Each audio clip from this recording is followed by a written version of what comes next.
Yeah. Yeah. It's time, CRODIE. How y'all doing, CRODIE? Shout out to the man them. Are y'all ready? Y'all ready? Talk to me right now. We are back on the big broadcast. Episode 73. Live stream. But I think this might be my fourth, fifth live stream of this on this channel. By the way, if people are listening to me on the podcasting platforms, Spotify, Apple Podcast, or wherever you listen to podcasts, Google, anywhere you listen, it's your boy, your host with the most, man. I'm here. I'm here. And y'all know why I'm here. I know why y'all are here. We got to talk about it. And it wasn't no mistake how I started this with saying hello, Crody. Because allegedly, K.Dot Lamar decided, hey, we are going to beef with all of Canada. Well, not all of Canada, the most populated part of Canada. He's going to beef with T.Dot, Toronto. As y'all know, I'm not a Toronto person. I got love for my Toronto people. I'm definitely not a Mandem. I don't rep T.Dot. I got love. I got people in Toronto. I got, respect for niggas from over there, people from over there. But that's not what I rep. I rep OT. I rep the capital city. But the culture of Toronto, the culture of, you know, Toronto has the biggest, most popular music scene, period, in hip hop regarding Canada. And it has the biggest artist in the world. Okay, that's Taylor Swift. I'm going to take it back. That's Philly. But the biggest hip hop artist in the world is from Toronto. He's Canadian. Okay. And if you've been out of the loop, I don't know how, but if you really have not been understanding what's been going on, long story short, there's the beef. There's obviously the beef with Drake versus Kendrick Lamar. Okay. And really, it's not really been a beef between Drake and Kendrick. It's been the beef between the industry, the hip hop industry versus Drake. So it's 20v1. And on my last live stream, I basically said the facts that this entire beef is making Drake look like Thanos, right? And if you know anything about the Avengers, you know what I mean, you watch any kind of Marvel movie, we all saw the lengths that they were all willing to go to kill Thanos. We saw the Avengers. In my analogy that I'm saying right now, Nick Fury is this guy. This guy, and if you're listening on audio, I'm really putting up a picture of, Metro Boomin. This is Nick Fury, y'all. This dude is Nick Fury, man. And you know what Nick Fury did? Nick Fury got all the Avengers together to defeat the threat that was Thanos. Drake is Thanos, man. And Thanos has inspired the hip hop music industry to go buck wild. But who got the first punch? Who was Iron Man in this analogy? Who was the de facto leader of this whole entire civil war, as you would say? Am I surprised, y'all? It's not the guy that you think it is. It's this dude right here. Future.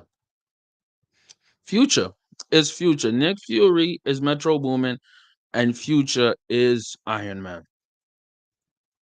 He's the one who's leading the troops versus Drake. Now, do we know the reason? Do we know the reason? No. Will we ever find out the reason? I don't think so. Does it matter? I don't even think it really does. Was this all an album promotion for the album We Don't Like You or We Still Don't Like You, which both went number one in the past month? These are all questions we got to ask, but we don't know for sure. What we do know for sure is this morning, I don't know what time it was, West Coast time, but literally at around noon today, East Coast time, by the way, right? This dude, Kendrick Lamar, released that ish, man. He released that ish, and we have to do it. Hey, what's up, my dog Jamal is in here. JJ's in the building, man. There's speculation that Future and Drake were sleeping with the same woman. I heard those rumors too, brother. I heard those rumors too. And guess what? I think that's possible. You know why that's possible? Because if you look at the history of just men in general, a lot of beefs can be associated or linked to a woman. A lot of problems can be linked to a woman. So I wouldn't be surprised if there was a bitch. Shout out to the women out there. I respect women. I don't respect bitches. I won't be surprised if that's a bitch. They're two different things. A bitch came in between these two men, Drake and Future, because I'm telling you right now, the lead fire, the team lead on this project to destroy Drake was Future, man. It was Future, man. I think it was Future.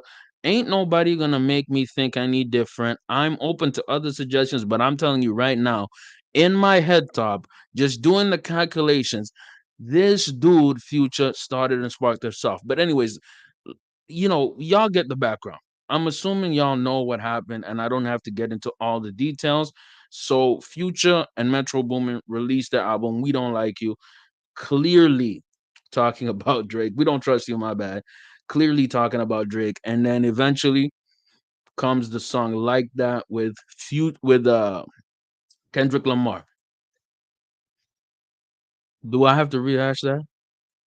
Nah, I ain't gonna rehash that. But we're just gonna go with what culminated in today. So this beef has been going on essentially for about a month, and today we got Euphoria, man. As always, let me make this perfectly clear. I'm not gonna play the track. Even in my last live stream, I showed like a little bit of a P Diddy song, Victory, and YouTube just clapped my channel, gave me no monetization. I want to stay monetized. I do this for the love, for the passion, but I also do it for some bread. So, I appreciate if anybody wants to donate. If you don't want to donate, all good. Just tune in, smash that like button, help me get in the algorithm, help me grow. Because I appreciate y'all. Y'all appreciate me. We're gonna go through this. I'm going to be spitting the bars and reacting bar for bar to Kendrick's Euphoria. Kendrick's diss track towards Drake. So let's start off first with the name Euphoria. Okay. The fact remains that Euphoria, it has a double meaning in a sense. First and foremost, Euphoria is the name of the TV show that Drake is executive producer for. If y'all don't know what Euphoria is, the show, I'm gonna show you right quick. You know what I mean? It's a drama series starring Zendaya, and it's a drama series about teenagers who are basically drug addicts, sex addicts, just troubled teenagers, right? Now, obviously, even just the name, it kind of alludes to, Drake's history with minors. Okay. And it's not like a history that people don't know about. Drake is not even just rumored. Drake was talking to and DMing this shorty right here. And if you guys are the listening audience, on the screen right now is Millie Bobby Brown. Now, I'm gonna be real with you. I don't find her attractive in the least, starting with the fact that this shorty is 18. Disgusting. So, allegedly, not even alleged, man. Even she came out with it. Drake was DMing her when she was like 16, right? So even the name of the diss track that Kendrick is starting with is a sneak diss, right? Or at least some kind of shot. Now, if you look at the track, you know what I mean? The track title says Euphoria, and it gives synonyms of euphoria, a feeling of well-being or elevation. And then it gives you an example. This is looks like Webster's dictionary. Apparently, it is a change in mood, the feeling of euphoria and reduced anxiety that prompts people to start using this dangerous drug. So that's a quote by Rita L. Atkins, A. Alt, and a few others. They're most likely to recover from a euphoria of Tuesday's series winning victory. So, in this sense, at least my interpretation of it is that Drake is feeling euphoric about the fact that Kendrick had not, you know, dissed him or anything like that. He's feeling some form of victory. All right. Especially with the track push up. So for me, I'm gonna be rapping. Y'all follow along. I'm not gonna play the track for obvious reasons. I don't want to get my channel clapped. But let's get started, man. And say he starts with this. It says, I don't even know what it says, but it's a thing written around saying everything. It's a reverse. Everything they say about me is true. Euphoria. Right. The superpowers get neutralized. I can only watch in silence. The famous actor we once knew is looking paranoid and now spiraling. You're moving like a degenerate, heavy antic is feeling distasteful. I calculate you're not as calculated. I can even predict your angle. Mm, You're gonna hear a lot of from me on this episode, bruh. So basically saying the superpowers get neutralized. You know, he's feeling that Drake is losing his power, right? Drake has been the top of the hip hop industry for 10 plus years. This is unheard of in the genre. You don't see that. You know what I mean? Tupac had a run of maybe 3, 4 years. Biggie had a run of 2, 3 years. Jay-Z had a run of maybe 6, 7 years. You know what I mean? Nas had a run of maybe 5 years. 50 Cent had a run of 3 years. Ja Rule, 2 years. You know what I mean? Nelly, maybe four. But Drake is going on year 10. You could argue he's on year 12. You know what I mean? Like, bruh, you know what I mean? So his superpowers are neutralizing.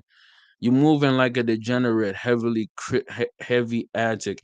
It's feeling distasteful. I calculated you're not calculated. I can even predict your angle. Fabricating stories on the family court because you heard Mr. Morrow. A pathetic master manipulator. I can smell the tails on you now. So he's saying, bruh, you are coming with all kinds of narratives because you heard Mr. Morrow and the Big Steppers. Mr. Morrow and the Big Steppers was very much an album about Kendrick's personal life and what's going on deep about him, right? So Drake is basically coming up with things related to Kendrick's wife from the album. So if you remember Push Up, right? Drake was talking heavily about, implying that Kendrick's wife was cheating on him, right? So he's saying he's a pathetic manipulator, saying, hey, you're not a rap artist, you're a scam artist with the hope of being accepted. Tommy Hilfiger stood out and Fubu never had been your collection. So he's saying you're not even really hip hop artist, you're a scammer. Um, you want to be accepted. Now the Tommy Hilfiger and Fubu line, this one is really clever because Tommy Hilfiger, right? If you came up from the early 2000s, and I'm not old enough to really come up from the 90s, but the early 2000s, Tommy Hilfiger was the thing that was rocked around heavily within hip hop, right? And there were rumors that the designer, was racist. Tommy Hilfiger himself was racist. So the style switched to Fubu, which is for us, by us, by Damon John. Shout out to Damon John, one of them Shark Tank people. He's a legend within the urban clothing section. So he's saying here, Tommy Hilfiger stood out to Drake, but Fubu, he was not his collection, meaning he was never for us by us. He was never for niggas. He's saying you're a white boy. In simple terms, he's saying Rick Ross, you's a white boy. So within the intro verse, he's calling him a white boy. Drake is a white boy. This is foreshadowing because we finna hear this shot repeated. By the way, like the video, 5 star on the podcast if you're listening to the audio. How I make music that's electrifying music. You make music that's pacifying them. I can double down on that line, but spare you this time the random acts of kindness. Mm, what we starting? It's starting. This is warming up. What is he referring to? It's very obvious what he's referring to. He's saying that Drake makes bubblegum music, bubblegum rap, very digestible music that's pacifying the masses. What's a pacifier? A pacifier is used for babies. Pacifiers is used for, you know what I mean? For children to calm down. You know what I mean? For infants. This could be a shot to the fact that Drake is into younger, younger kids. He's borderline a pedo. That's what Kendrick said on the slick. You make music that's pacifying. You use a pacifier on a baby to help the baby fall asleep. This is Drake, and that's one of his young alleged. This is alleged victims or whatever he's creeping on. I don't even feel comfortable talking about this subject, man. This is weird as hell. But what Kendrick is saying here, right, is that bro, you're pacifying the masses. You're just putting them to sleep. You're making them comfortable. What Kendrick is doing, what he's saying is, you know, I'm here electrifying them. Now, can you electrify and still pacify people? Absolutely. Look at J. Cole's music. It's very thoughtful, but sometimes boring as hell to the point where we're sleeping. Same thing with Kendrick Lamar. He has the To Pimp a Butterfly. That album was very conscious, very good. It put me to sleep. It put me to sleep, guys. And if we be keeping on the buck, get in the comments. To Pimp a Butterfly put a lot of y'all to sleep too, man.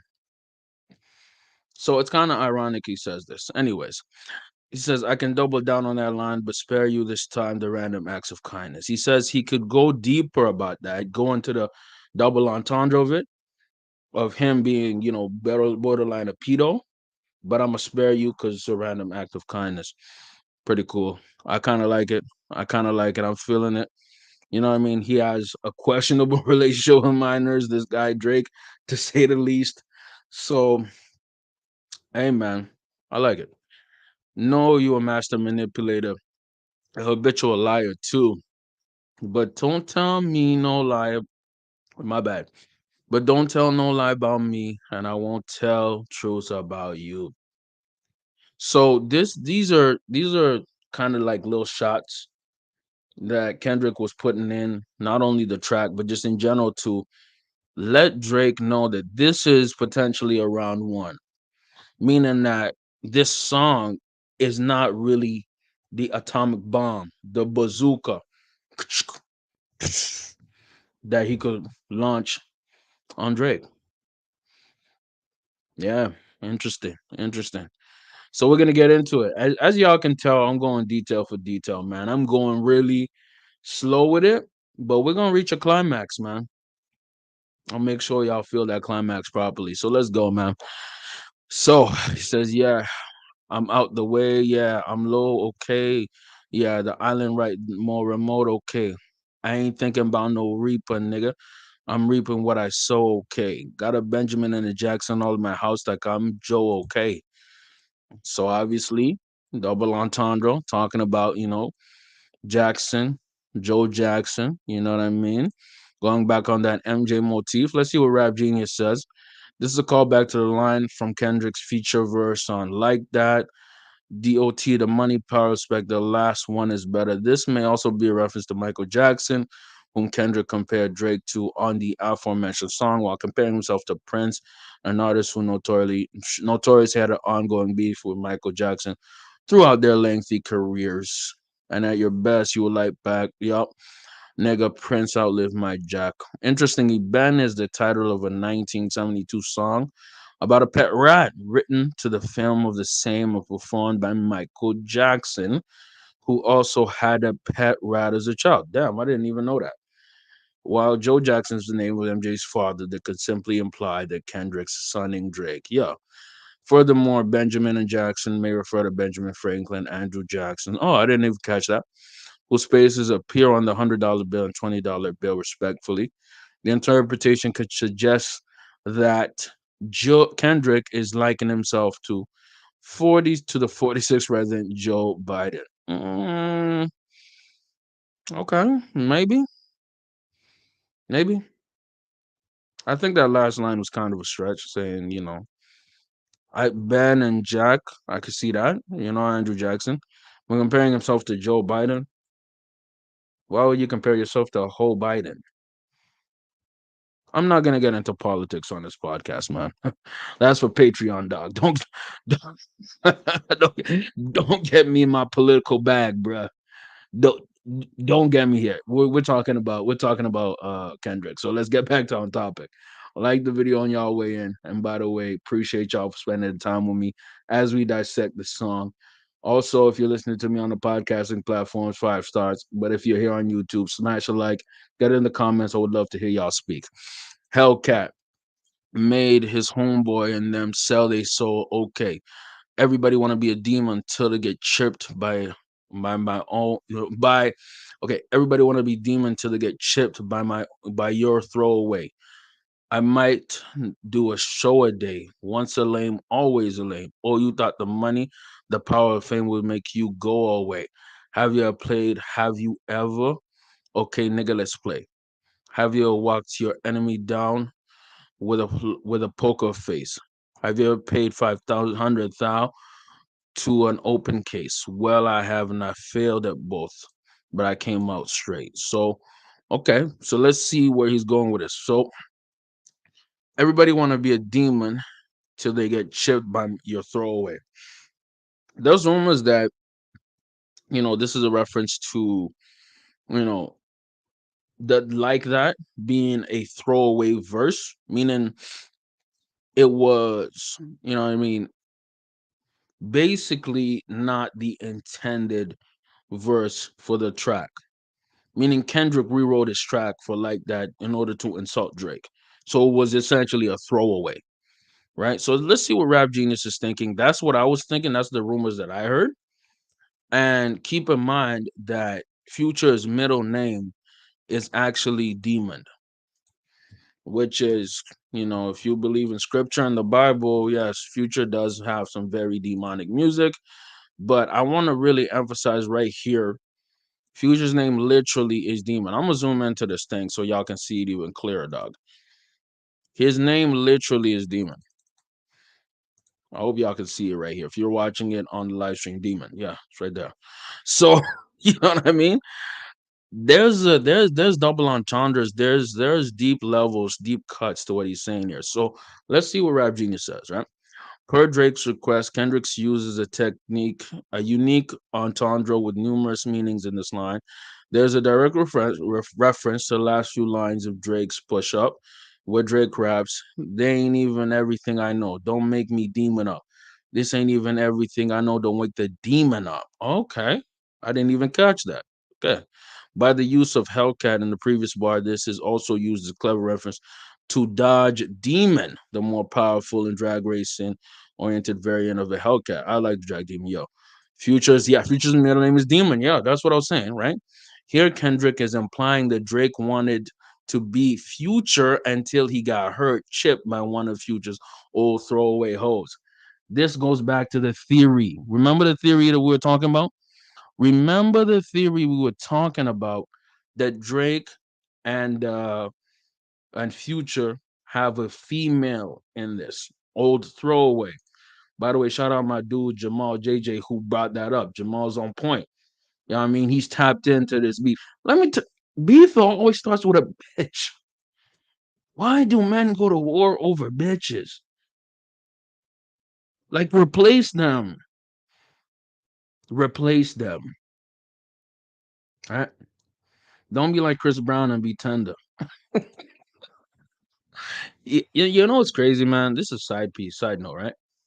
I wanted Quavo to win that beef so much, so bad. But Quavo got utterly destroyed by the tender nigga Chris Brown, which is really sad because I'm like, damn, Quavo, you had every opportunity to destroy this nigga Chris Breezy. Anyways, let's get back to the thing. So this is what Rap Gina says. Uh, Future's middle name was Demon, where Kendrick is implying that Drake wanted to be Future until he got hurt, tripped by one of Future's old hoes throwaway. This is one of the main reasons that sparked the Drake Future beef.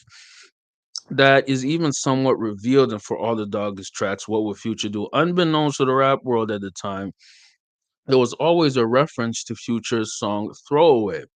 Ah, okay. Kendrick is also saying that Drake is a demon until he was chipped by one of Kendrick's throwaway verses, or a verse that Kendrick really didn't care much about, such as a verse or like that. So, we're talking about a lot of tenderness, a lot of throwaways, a lot of hoes.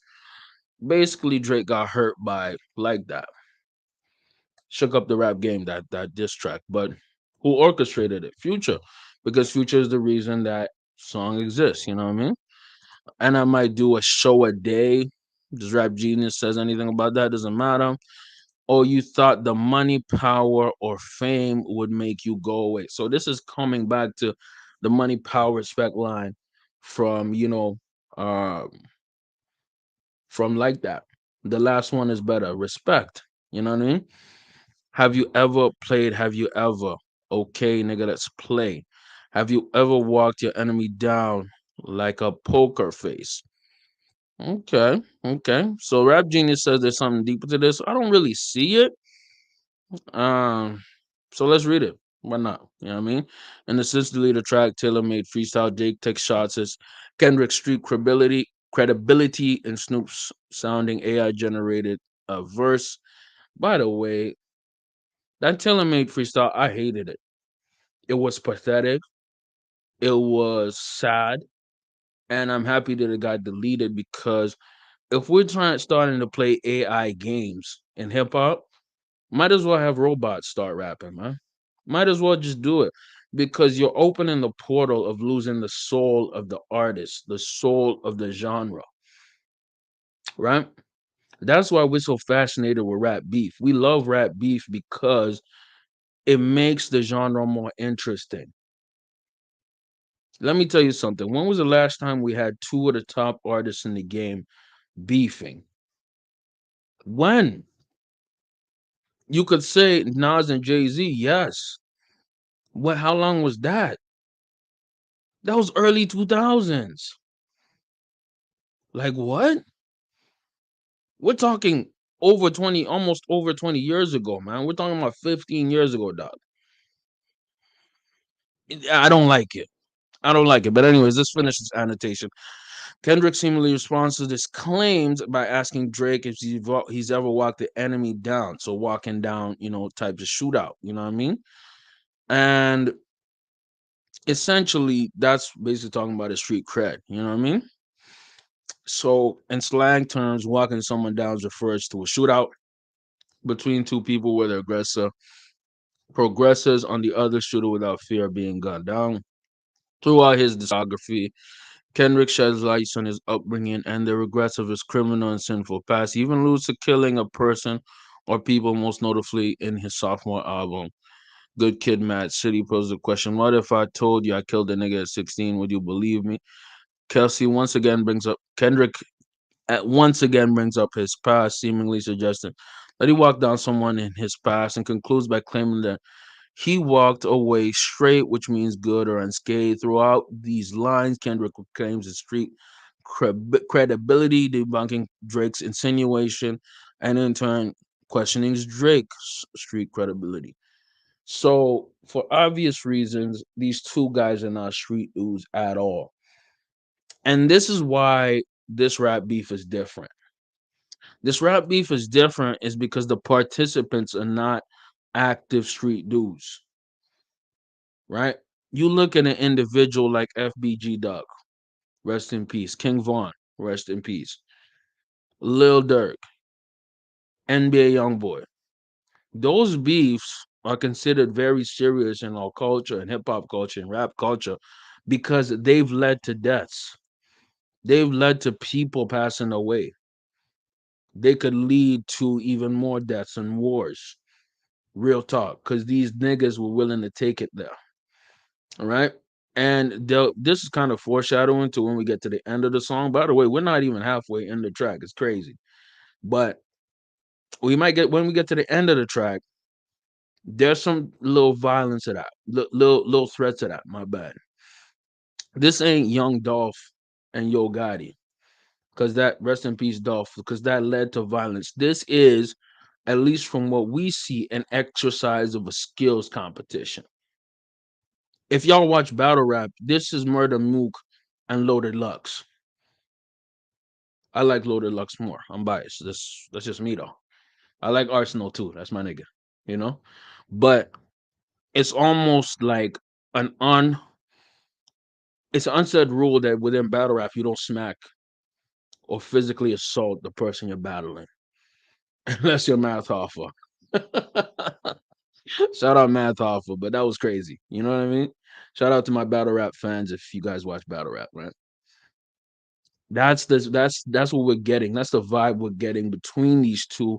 It's almost like an unwritten rule that we're not going to take it there. But I think they probably will, because I think that the lines of disrespect keep coming up higher and higher with each diss track. Anyways, let's get it popping. Have you ever paid 500,000 like to an open case? This is where it gets interesting. Infamously, in 2019, Drake paid 530,000 to a woman who had claimed the rapper had sexually assaulted her. This is why y'all listen to my podcast, man. This is why y'all are in the live stream, and I appreciate each and every one of y'all right now because that's the breakdown, bro. Drake was doing things with women, and he had to pay half a milli to make that go away. Y'all didn't hear nothing about that. I barely heard anything about that.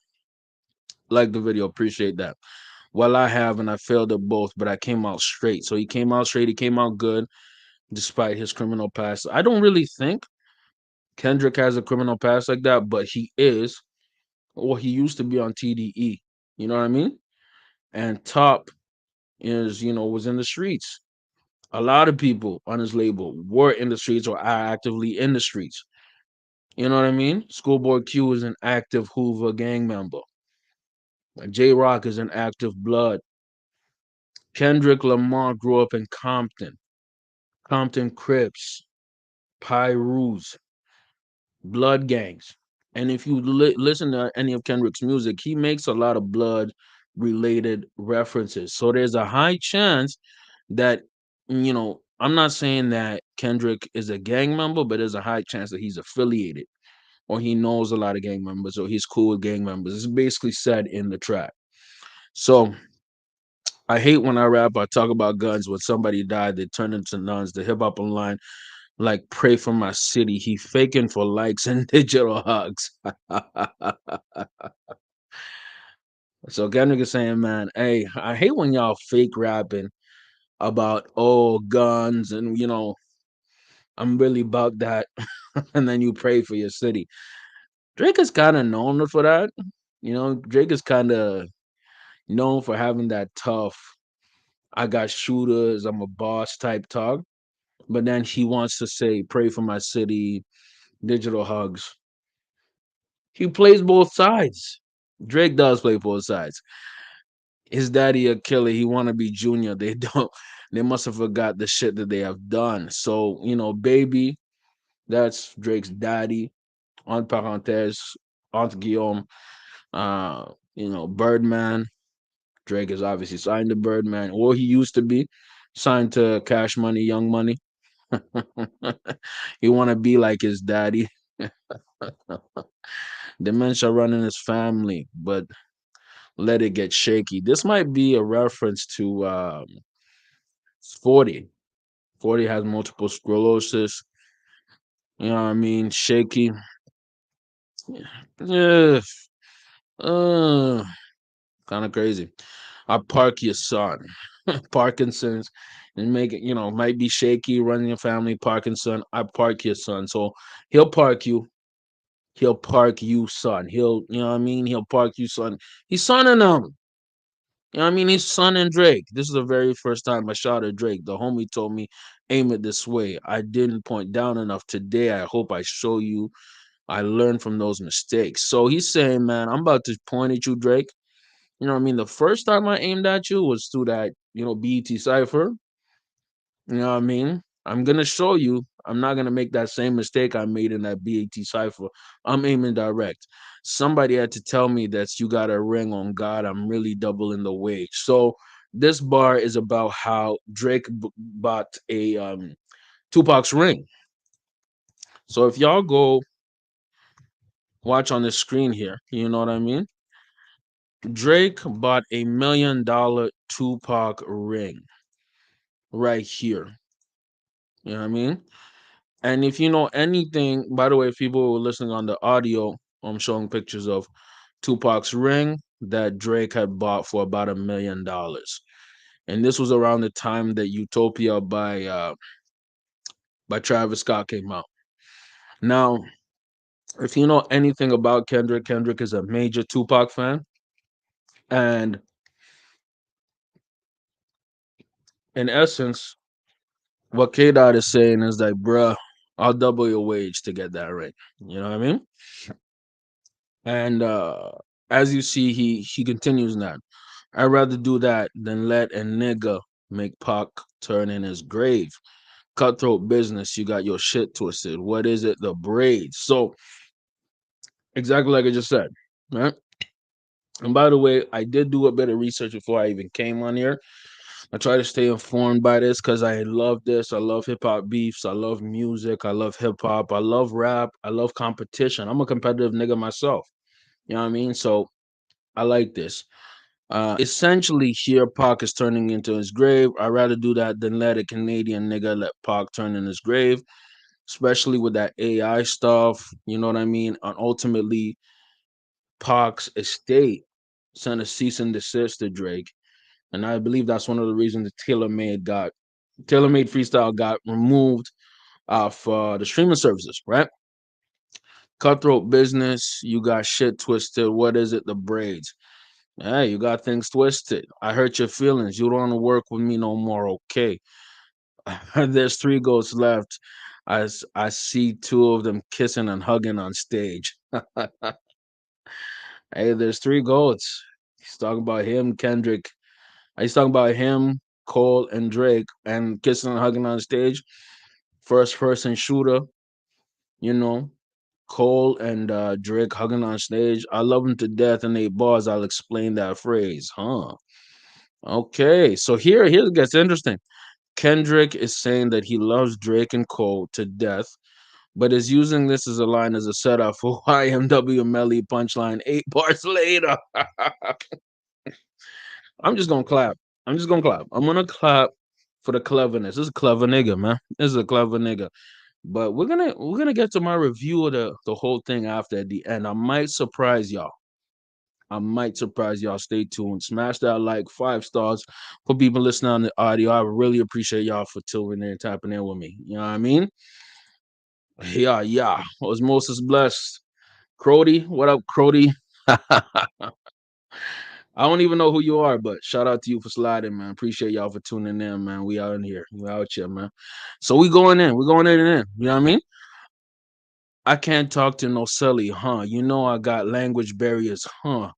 There's no accent you can sell me, huh? Yeah, Colin Aubrey, no, I'm selfish, nigga. That's crown is heavy, huh? I pray they're my real friends. If I'm not, I YM you Melly.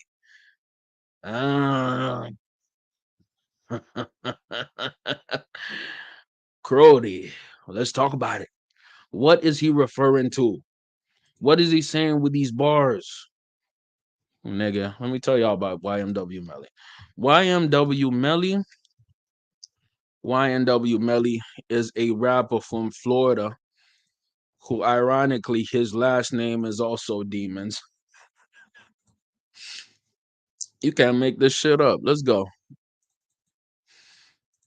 This nigga's last name is Demons. What is going on right now, man? I'm probably gonna have to do a prayer after this stream, man. Jeez, it's getting evil in this alpha, man. But let's talk about YMW Melly. If you're not in the loop, YMW Melly is a rapper from Florida who got really popping about 4 or 5 years ago, but went to jail or at least awaiting trial for a murder conviction for killing two of his friends. Murder. He allegedly murdered two of his homies, right? And he's waiting in trial in order to find out his fate. He had the chance of getting the death penalty.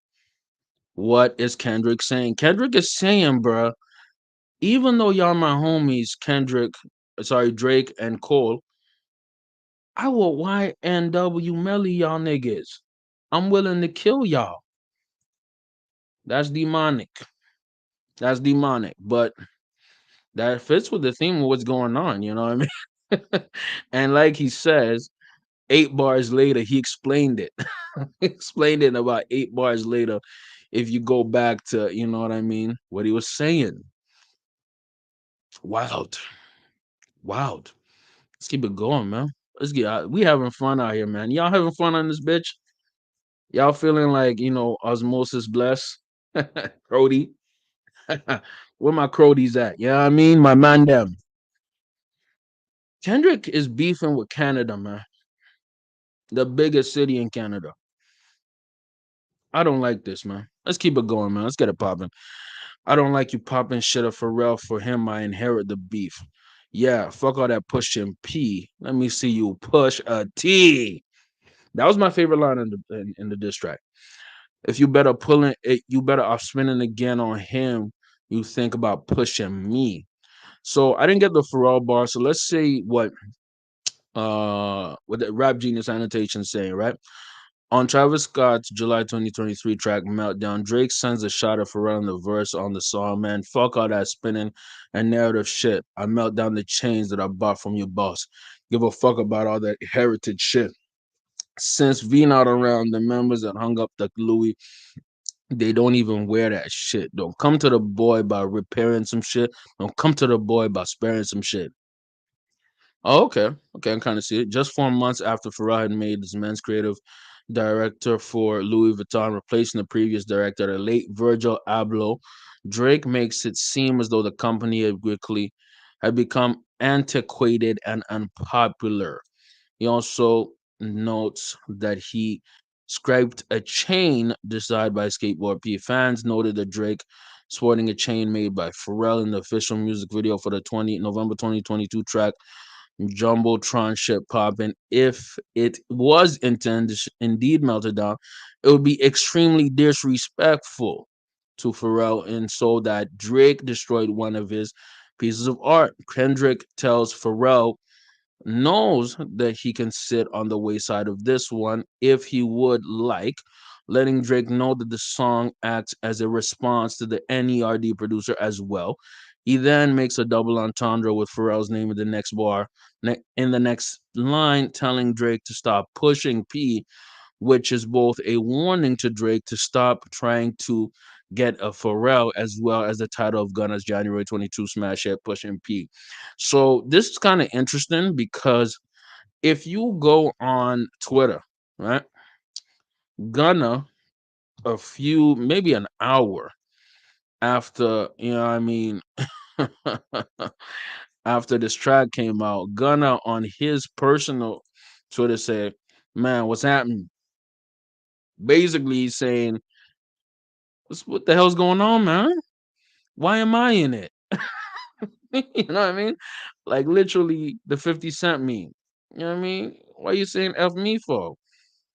You know what I mean? Fuck me for? Nelly fucked your first baby mama, Melissa, then took your fucking fiance. Say fuck that nigga. Woke up, I look at the computer say, Floyd said, fuck T.I., fuck Nelly, fuck 50. I'm like, what did he say fuck me for? Nelly fucked your first baby mama, Melissa, then took your fucking... Man, let me say it like this, bro. This is the rap hip hop civil war, man. Why is Gunna in it? Why NW Melly is in a jail cell right now in Florida, or waiting for a life and death sentence, and he's getting talked about in the biggest rap beef we've seen in the past 15 years? And yeah, JJ saying, you think Gunna gonna join this beef? Yes. Yes, he will. Yes, he will. You know why? Because Gunna is like Rick Ross. I'm not saying that both them niggas are fat, right? Well, Gunna used to be fat, but they have a similar rap style. They rap about decadence. They rap about boss shit, about flossing. And guess what? Rick Ross is a clout chaser. Rick Ross inserted himself in the beef. I think the Gunna, even with that tweet, is gonna try to insert himself in this beef because He has a lot of bones to pick with niggas in the industry. Absolutely. And there's also another reference to Gunna later in this song. And Gunna is getting some kind of strays, right? If Gunna is smart and his team is smart, they'll insert him in this beef. Gunna has an album coming out, right? He's been low key bringing out singles like Bachelor, like that one with Offset. I forget the track, but beef is very good for business, especially hip hop business. So in my mind, if I'm Gunna's team, I'm gonna insert Gunna into this. I'm gonna find a way to get Gunna to come into it, right? And whether the beef is genuine or authentic, I don't know. I don't know if he has real issues with any of these niggas, but I remember that, last year how everybody abandoned Gunna. All the people that were supposedly his friends allegedly. Because this has become not just a Drake versus Kendrick beef. It's involved Future. We had ASAP Rocky come back from his sugar mama, Rihanna, and pull up. It's, Rick Ross is pulled up. We had, did I mention the weekend? Maybe I already did. We had side people who had nothing related to this come into this. And the crazy part about this is that Big Sean released tracks in between the beef and nobody gave a damn. If Big Sean was smart, Big Sean would have dissed Kendrick Lamar. That would have made it popping. But now, in order to get clicks and generate some kind of engagement, I think Gunna has to get involved. Yes, yes, JJ. Yeah, thank you for mentioning that. Kanye pulled out for this. It's like, what? You know what this reminds me of, man? Let me tell you what this reminds me of, man. If y'all watching this, man, this reminds me of some very similar that we all know about. Oh my God. I'm gonna show you. I'm gonna show y'all. Y'all get on the screen right now. This is basically the Royal Rumble, man. It's Royal Rumble. Y'all fans of WWE and wrestling, it's the Royal Rumble, bruh. Where everybody, it's a 30-man match. You have everybody just tagging into this ish for clout, for money, and to get their ish off. I think a lot of these individual rappers do not like Drake and they're using Kendrick as a proxy. Kendrick, Future, and Boomin. All these niggas are teaming up because they don't like Drake, man. All these niggas are saying we are gonna get into it and we want to get into it. It's like everybody has a nigga they hate and they say, oh, if I get the chance and I catch this nigga, I'm gonna smash him in the shit. I'm gonna smash him in the shit. It is what it is. So let me see. What is Osmosis saying? Kendrick made the most of the 17 day grace period. Facts. Great point right here. What we're saying is, or at least what I'm saying, what he's saying, Osmosis is saying. By the way, shout out to you for coming on the stream. Appreciate y'all. Make sure y'all smash a like, and I love the participation of this of the stream. Push Up came out 17 days ago, right? And during that time, a lot of people were doubting and going off on Kendrick, saying that what's taking you so long? Little do these idiots understand that since Like That came out, it took Drake 24 days to come with Push Up. So Kendrick hypothetically has spent less time to reply, 17 days. Now, it's not like what Rick Ross did, where Rick Ross only needed 3 hours to come back at Drake. But like I said, this is the hip hop Royal Rumble. And Drake is Roman Reigns. If y'all follow wrestling, I love wrestling, man. Especially this year, wrestling has been absolutely amazing. WrestleMania was dope. I don't give a F what y'all think. Roman Reigns okay, had literally been the WWE champion, Universal champion for 1,100 something days. He was gonna beat uh Hulk Hogan's record, right? Keep in mind that everybody was trying to beat this nigga's ass for 2, 3 years. That's unheard of in professional wrestling. Kendrick Lamar in this situation was Cody Rhodes. Cody Rhodes beat Roman Reigns, but Drake is clearly Roman Reigns. And if you WWE fans know what I'm talking about, y'all know exactly what I'm talking about. So let's get back to the track, man. So at this point, yeah, fuck all that pushing P shit. Let me see you push a T. Obviously talking about Pusha T, that beef. Drake folded, one of the worst things in Drake's career. He's Terrence Thornton. I'm Terrence Crawford. Yeah, I'm whooping feet. Pusha T's real name is Terrence Thornton. Terrence Crawford is the undisputed pound for pound number one best boxer in the world. I think he's better than Canelo. I'm whooping feet. So he's whooping people in the Ugg boots, whooping feet. We ain't got to get personal. It's a friendly fade. You should keep it that way. I know some shit that make that nigga. I know some shit about niggas that make Gunna wanna look like a saint. What is this devious Kendrick nigga talking about? He's talking about the fact that Gunna wanna has the rumor of being a snitch, right? Because he said, yes, he is part of YSL, and YSL, yes, is a gang. Snitching, right? But Kendrick is trying to keep it on a friendly fade, friendly, fighting. You know what I mean? Friendly fade, fade California lingo for scrapping. Because he knows some things that'll make Gunna look like not a snitch. So he knows some ish about Drake that's gonna make Drake look like Drake is like a snake. Worse than Gunna. What does he know? Now he's already talked about Drake being into minors. He's already talked about Drake being fake. He's already talked about Drake being a little punk. He's already talked about Drake, being a hater, a manipulator, a liar, all type. What level can Kendrick go to? So this is why I believe was round one. Because round two, round three, and maybe round four will get progressively worse.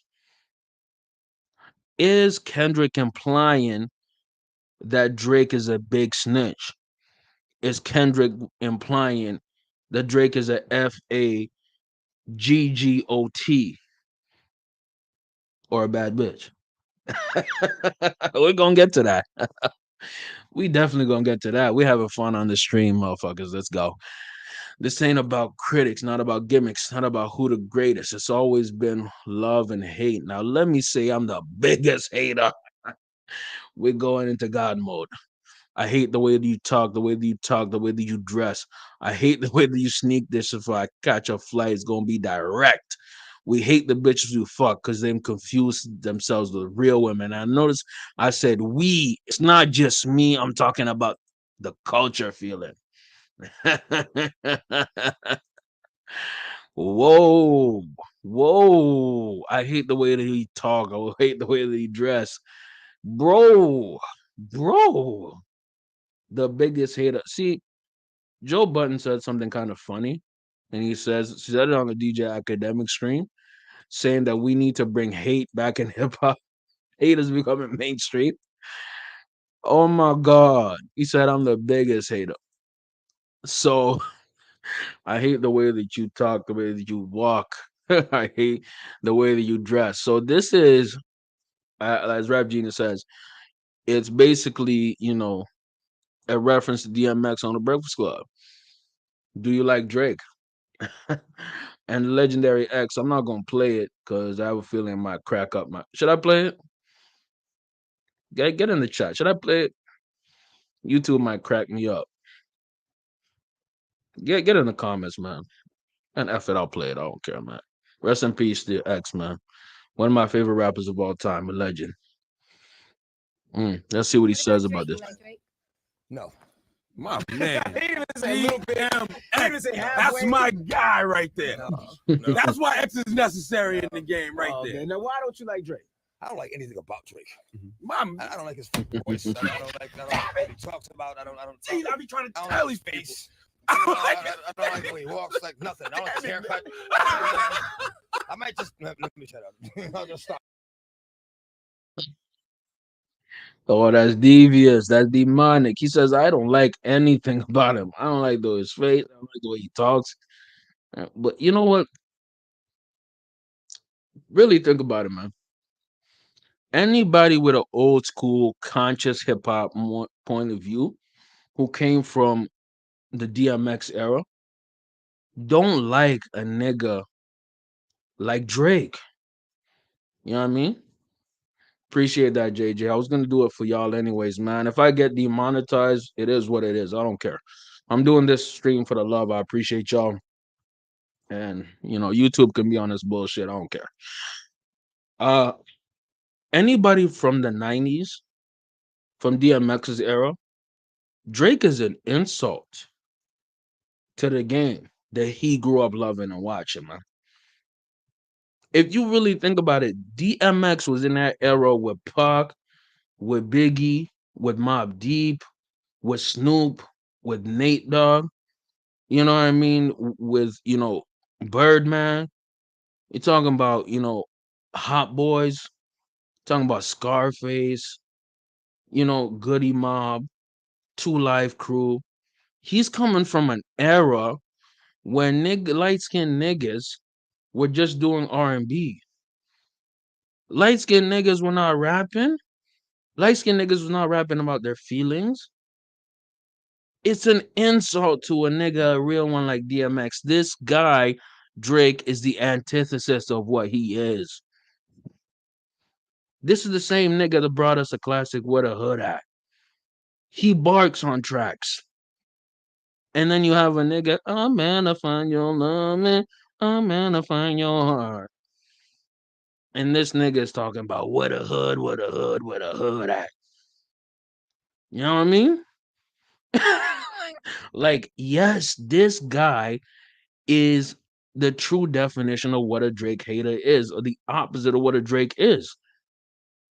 This nigga rapped about stabbing and killing niggas. This guy played Bonds on one of the greatest hip hop movies of all time, crime movies of all time, Belly. Classic. I'll take Belly over a lot of movies. I love Belly. So yes, a nigga like DMX or anyone from that era feels personally disrespected and hates everything that Drake is about. I hope y'all are enjoying this podcast. I'm enjoying. I'm having fun, man. This is kind of why I missed doing podcasts and live streaming, man. It's a lot of fun. I hate the way that you sneak to catch your flights, gonna be direct. We hate the bitches you fuck because they confuse themselves with real women. I think that's kind of a diss. It's kind of a callback to the minors that Drake be with. You know what I mean? Not minors per se, but Drake is a dude in his late 30s that be smashing and dealing with 18, 19-year-olds. It's like, you know what I mean? Like, we hate the bitches you fuck because you confuse them with real women. And, as somebody who admires real women, more matured, refined women, I fully get this. Like, I have some of my niggas who would be cool with like smashing like a 16, 17-year-old. Yes, legally it's allowed here in Canada, but why would you even want to touch that? Why would you even want to have your man? I feel weird even getting with like women who are like 23. Like, I feel weird about that. Don't y'all niggas feel weird about that? Am I alone in that mentality? I might be. Get in the comments. Let me know what y'all feel, man. But it is kind of weird when this dude is in his late 30s dealing with 18-year-olds. Like, what? It's not nothing, anything particularly illegal about it. It's just weird, man. Like, you bringing a teenager to the party, my nigga. You're pushing 40. That's fucking weird. I'm sorry, guys, man. I just don't get it. You know what I mean? Like, what? Other than smashing, what else would you want to do with like a 19-year-old? Like realistically. And if she's 19, she usually don't know what she's doing in the bedroom, right?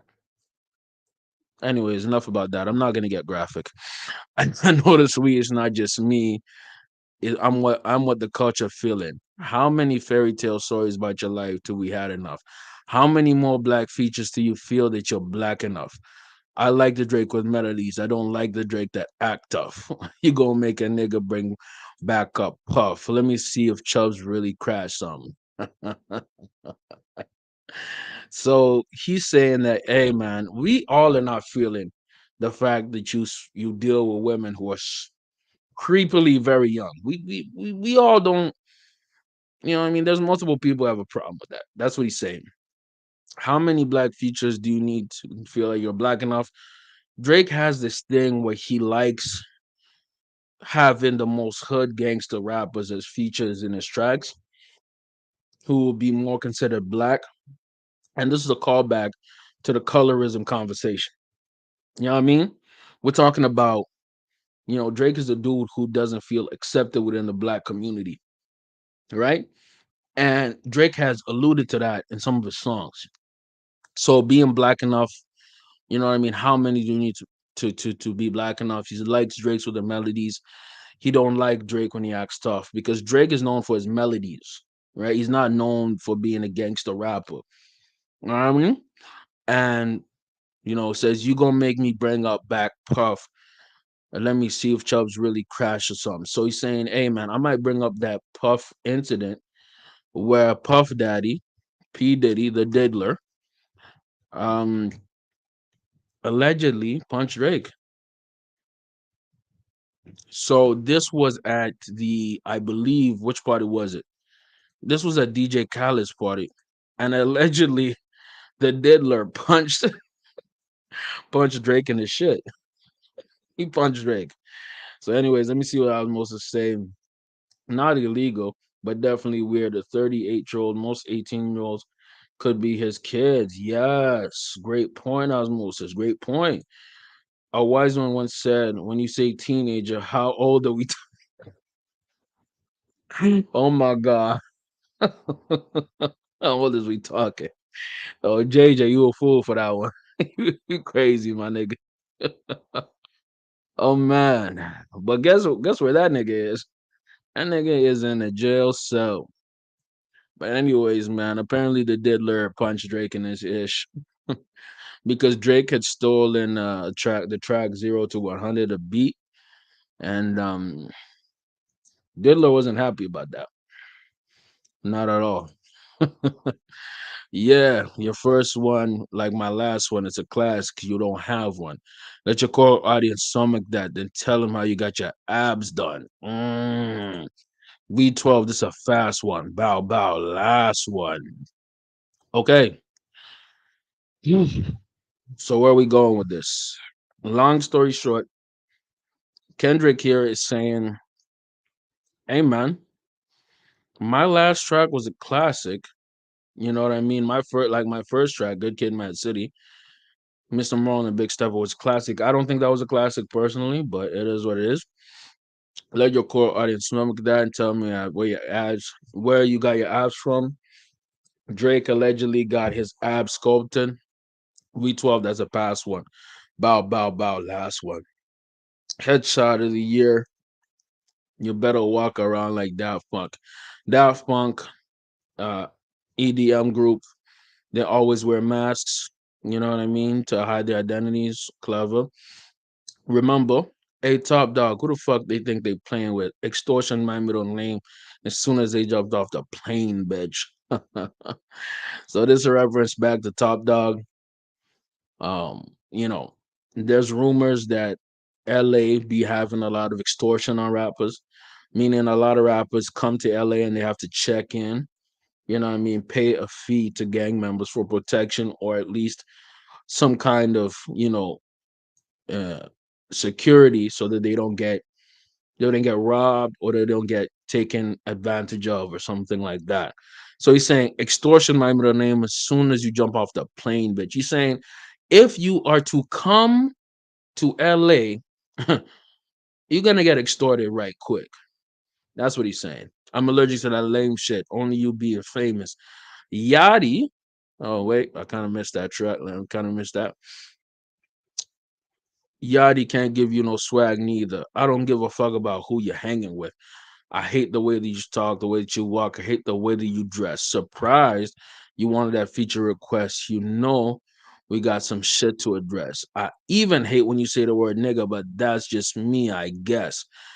So here we're talking again. Kendrick is coming at Drake's biracial identity, the colorism in hip hop. And you know what? If Drake hadn't clearly stated that this bothers him, then I don't think niggas would have talked about that a lot. You understand what I'm saying? Because every time they make fun of him being a light skinned nigga, they make fun of him for that. Because Drake has a complex about it. It's personal fun. You know what I mean? And that got displayed in the story of Adidon. You know what I mean? Surprise, you wanted that feature request. You know we got some shit to address. So here, Kendrick is saying that Drake wanted a feature. He reached out for that. And Kendrick was like, oh, you want a feature?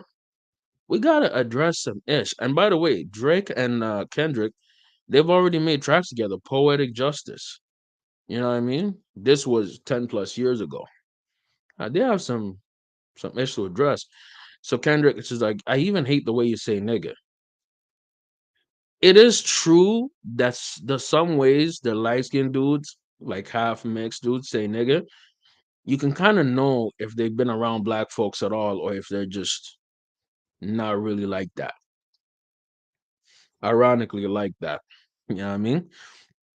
Still, I love when you see success. Everything with me is blessed. Keep making me dance with my hands. It won't be no threat. I know they call you the boy, but where's the man? Cause I ain't seen him yet. Directly. Come on. How more direct can you say that? They call Drake the boy. He doesn't act like a man. Mm.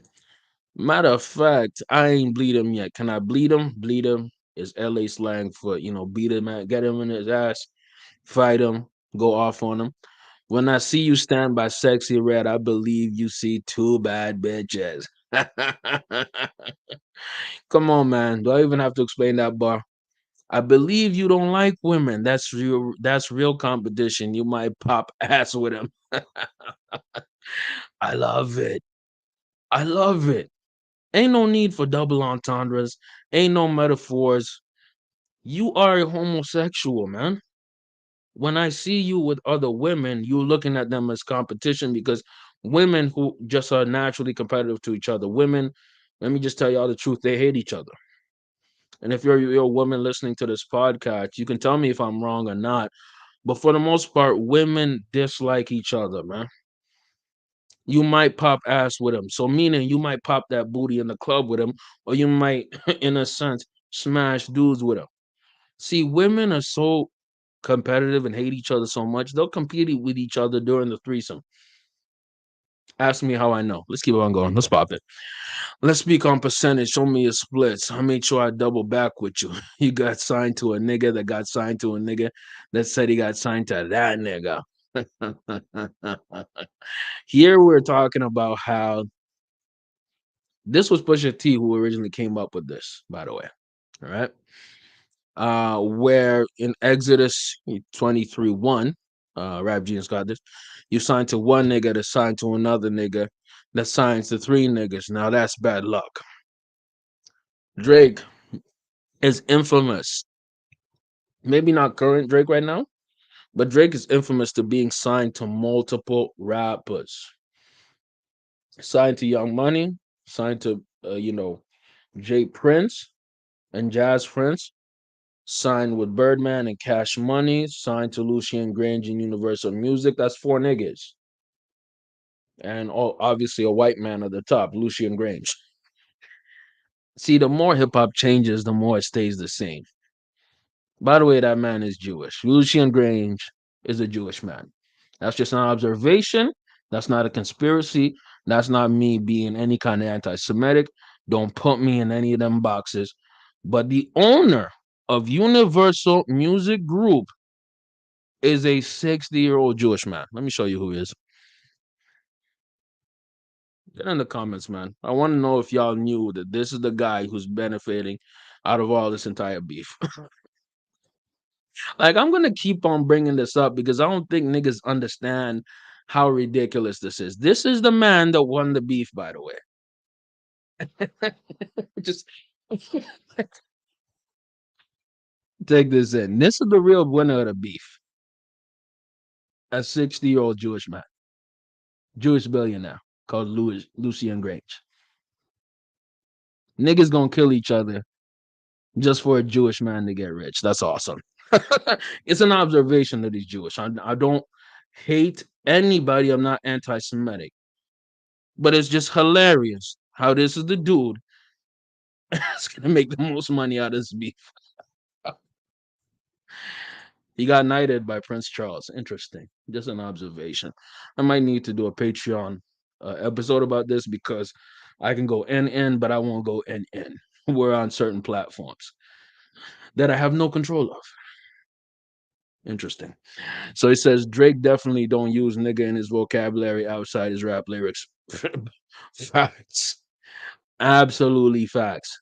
You don't see, man. Is Drake the type of nigga you're gonna see in the hood? I promise you, Drake would rather chill with Lucian Grange, man. I think they would have way more deep, relatable topics. Side note, Drake is Jewish, by the way. They can bond on Jewish identity, I believe. You know what I mean? Let's keep it going before I say some things that might get me canceled. I'm not gonna do that. Try cease and desist on the like that, Gregor. Oh, what? You ain't like that record? Back to back. I like that record. I'm gonna get back to that for the record. You would say I call around trying to get dirt on niggas.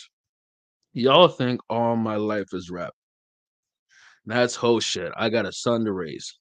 But I see you don't know nothing about that. Interesting. So here this is something about rap beef that I'm noticing. Now it's becoming a tea spilling competition, meaning where people talk about things that are private and a lot of gossip. So here, Kendrick is saying you try to send a cease and desist on the song like that. Obviously, because Drake was embarrassed, right? You ain't like that record. Back to back, I like that record. I'm gonna go back to that in a second. Why would I call around trying to get dirt on niggas? Y'all think all my life is rap. That's whole shit. I got a son to raise. I see you don't know nothing about that. So ultimately, this kind of a callback to what Pusha said about, sorry if added on hiding a child. Drake is not the type of person to take care of a child. Waking them up, I know nothing about that.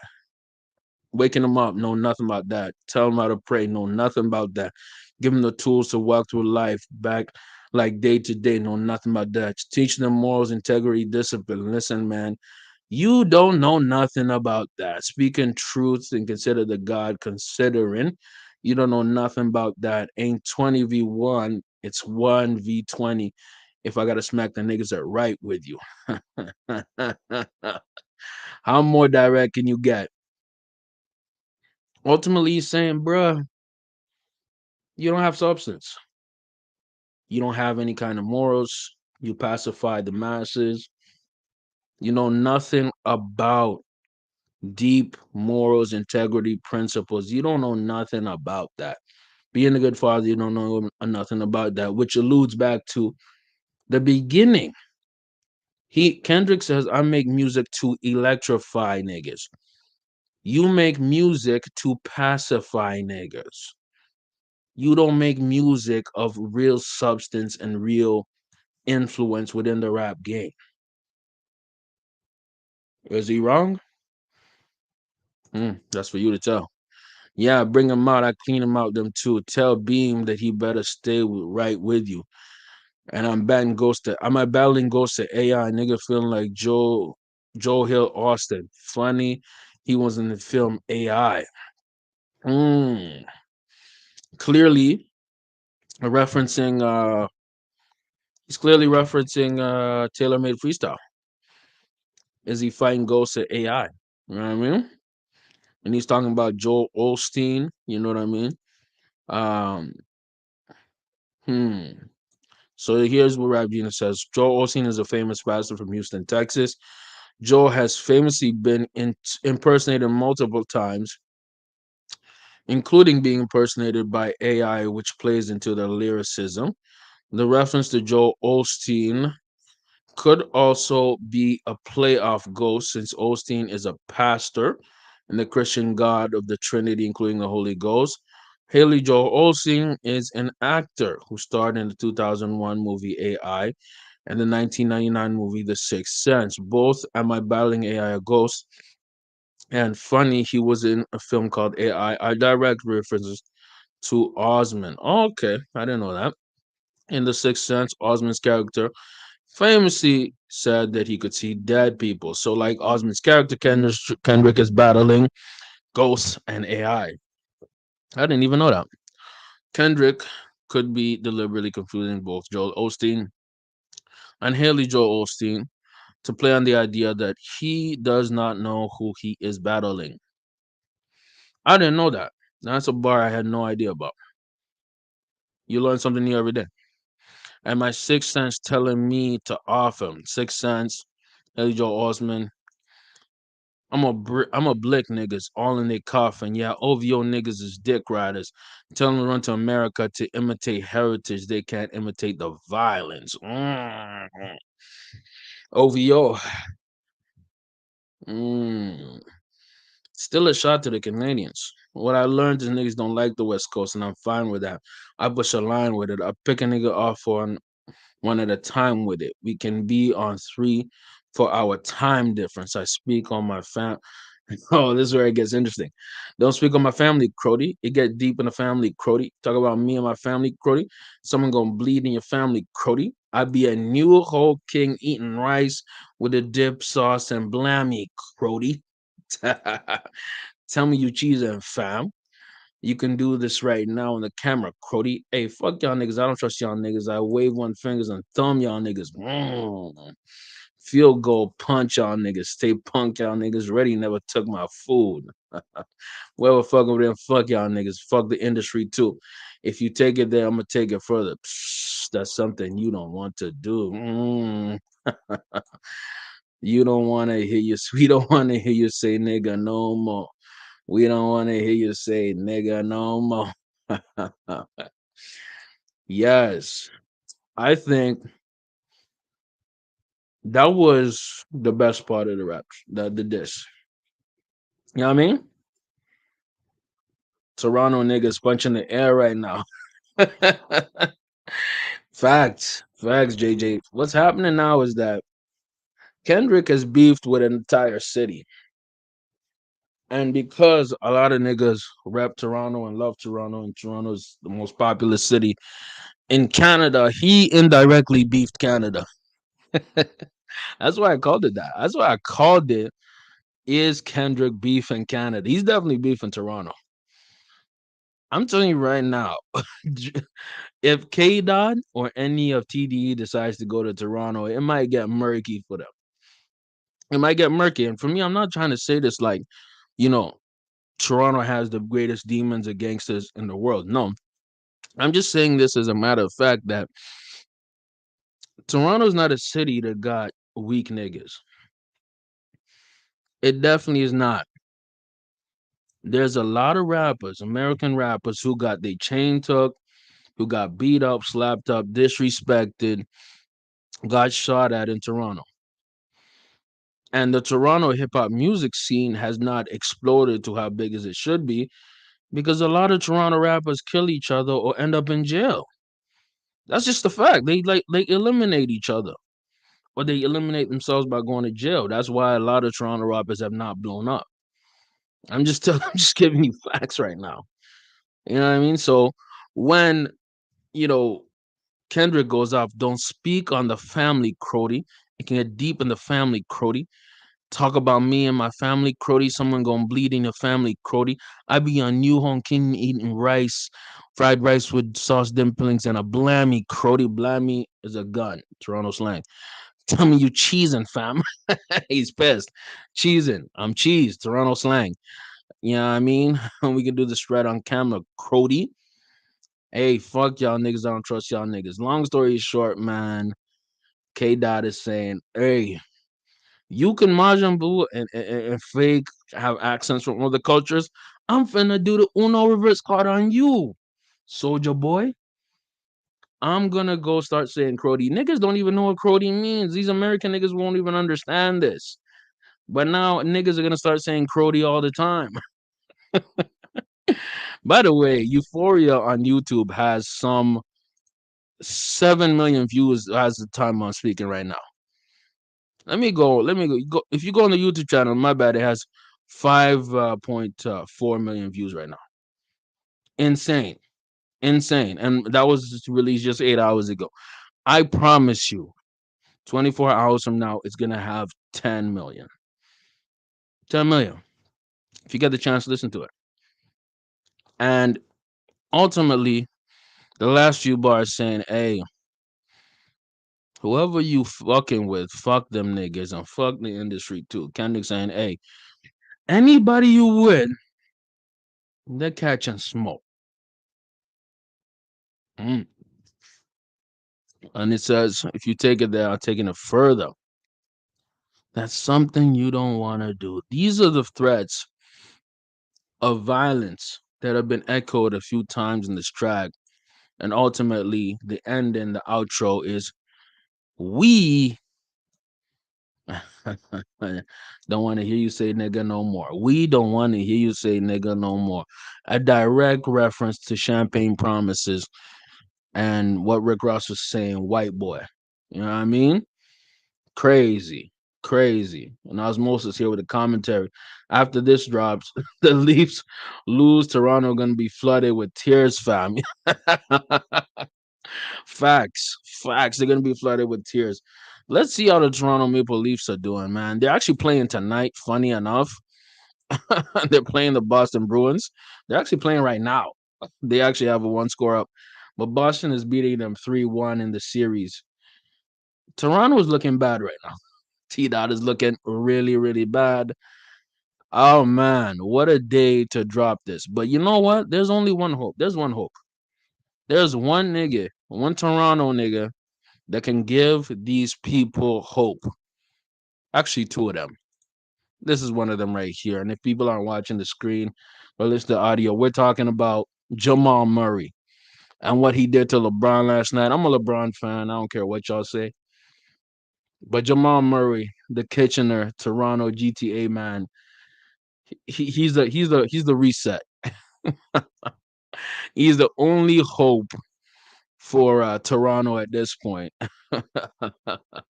Other than this guy, there's another guy who was another hope. Shout out SGA, that's my nigga. You know what I mean? I really love watching him hoop.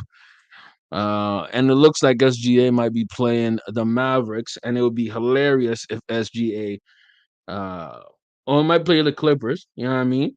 And it'd be hilarious if two Toronto-based niggas took two LA teams back home.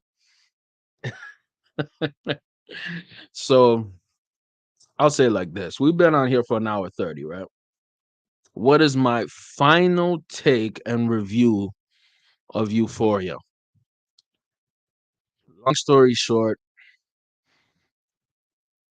it's a great diss track. It's a fantastic diss track. Is it better than Push Up? No. No, it's not. No, it's not. It's more disrespectful, but it's not better than Push Up. Push Up obviously is Drake's track. It's not better than Push Ups because the song itself, right, is just a straight diss track. And if we're talking about dissing, right, it's right there. It's super disrespectful. But Push Up is a track that's still gonna go off on charts. That's gonna go off in the club. That's gonna be more having more replay value. If you get the chance and you listen to Hit 'Em Up, you listen to No Vaseline. You listen to Who Shot You. You listen to Ether. These are tracks that not only serve as diss tracks, but they sound like tracks that you can just let off when you're just bored. For me, I think Push Ups is more like that. Now, keep in mind, it actually was produced to be an actual track with a chorus and everything. But when Kendrick was writing Euphoria, this was just him letting shit off. I think that Kendrick has something else in the pocket. I think that Kendrick is a patient person, that he doesn't rush his disses. He's the type of person who is gonna let the let the shots ring when it's appropriate. He's not going to force it, right? We shall see. This is round one. Round one, I give it slight edge to Drake. I feel that one of my biggest criticisms with Euphoria is a lot of the disses, a lot of the bars that he said were things that have already been said by other rappers, namely Pusha T, because Pusha T is referencing here a lot of times. Because right here, if you really think about it, the story of Adidon was the perfect diss track. Why was it the perfect diss track? Because it revealed the new information. It was catchy. It was disrespectful.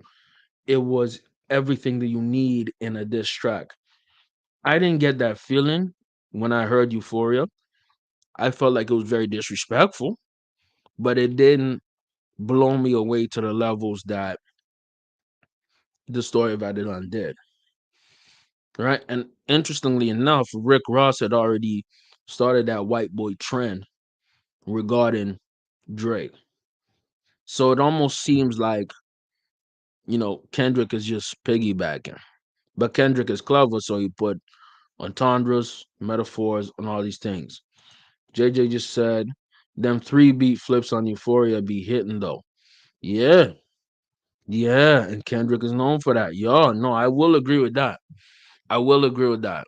Flipping it 3 times. I will agree that that makes it way more artistic.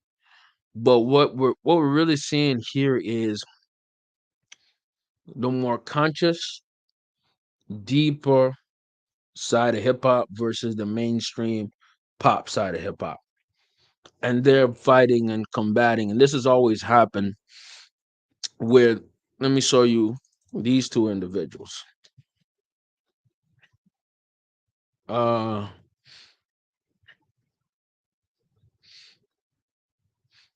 if y'all look over here on the screen, LL Cool J and Ice T, right? LL Cool J was the mainstream pop guy. You know what I mean? Was the dude who was doing ladies music. You know what I mean? And Ice T was more so the gangster, underground, maybe conscious at times type of rapper. They had a crazy beef in the 80s. You know what I mean? It's basically a rehashing of that.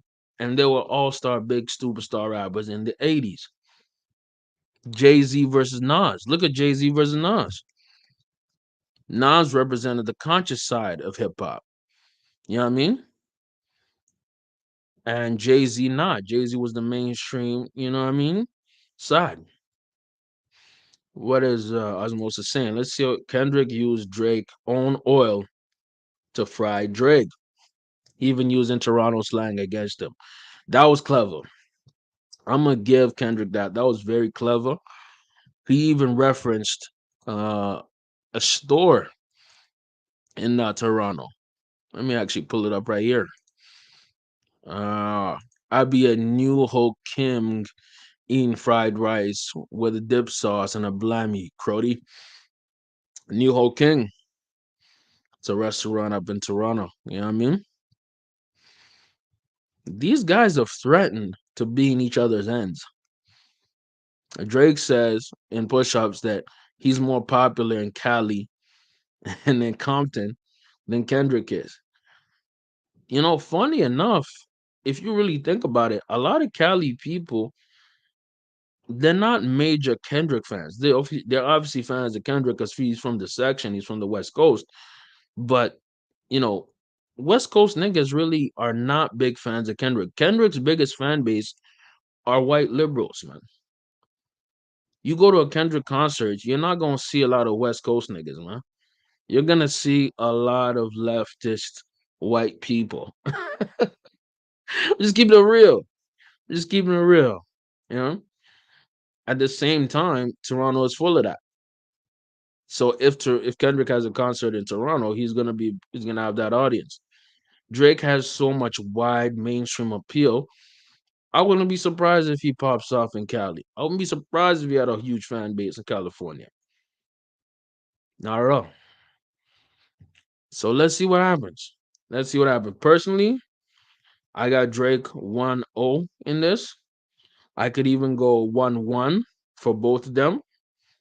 I just don't see Kendrick as leading at this point.